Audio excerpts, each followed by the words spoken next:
the most powerful skill you can learn: goal setting. Learning how to set goals properly is arguably the most powerful skill that you can possibly learn. Why? Because it will allow you to then accomplish a huge range of other goals. When you know how to set goals, it allows you to effectively work toward anything. This is the key to unlocking pretty much everything you could want from life. So ironically, the first goal you should focus on is the goal of setting goals. And until now, you've probably been doing it all wrong. The problem with your current goals. How can a goal be wrong? Sure, any objective is a worthwhile one, but the way that you phrase your goals and structure them is going to massively change your likelihood of finding success. Let's take weight loss as an example, because it's one of the most straightforward goals that is easiest to implement.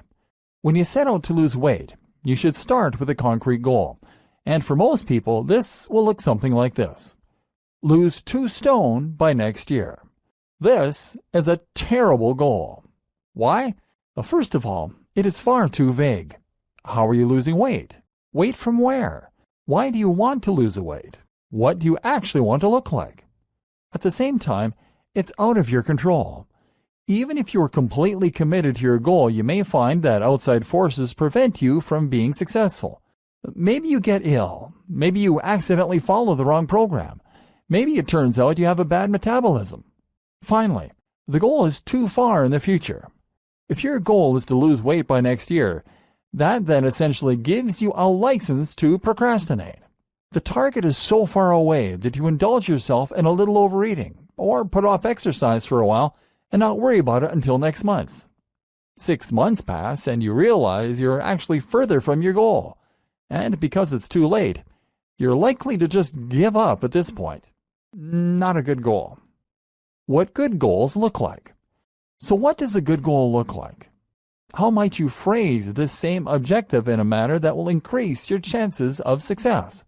The first thing to do is to focus on things that are immediately within your control and that are not influenced by outside factors at all. These goals should be things that you can accomplish in a guaranteed manner and that you will be immediately graded on a pass-fail basis. So for instance, instead of aiming to lose 2 stone by next year, you would use this goal: I will work out 3 times a week every week for at least 15 minutes. Now that is a goal that you can aim for. Regardless of your metabolism, or of injury, or of any other outside factor, this is a goal that you can accomplish. It also means you can't put off the goal, and it means you'll never reach that disappointing point where you can no longer stand any chance of completing it. And at any point in your life, there is no reason that you can't set out to accomplish this goal and expect to be successful. But by focusing on this small, short-term goal, you will then find that the long-term goal of losing the weight takes care of itself. How to formulate your goals. But that doesn't mean that any short-term goal that is binary in nature is going to cut it. First of all, you need to know what you want and make sure that the goal you are setting for yourself is going to help you get there. You need your goals to be intrinsically motivating, and that means that you have to feel truly passionate about them. It's only by following a goal you really feel excited about that you will find you have the energy and motivation to keep going. Working out for 15 minutes a day is an effective goal because it is sure to take you closer to your broader goal of losing weight. By keeping that end goal in mind, you should stand a better chance of staying motivated to work out, even when you're feeling tired or when you're feeling low on willpower. And you shouldn't just be aiming to lose weight either. Instead, you should have a more concrete vision of what this entails. Do you want to be thinner? Do you want to be more muscular? Why do you want that thing? Is it so that you will be more attractive to the opposite sex? Or because you want more energy? Be honest with yourself and listen to that drive inside that is pushing you toward the goal you want to accomplish. If your goal is to make money, then try to focus on what the emotional hook is that is making you want that money. It likely boils down to more than cash.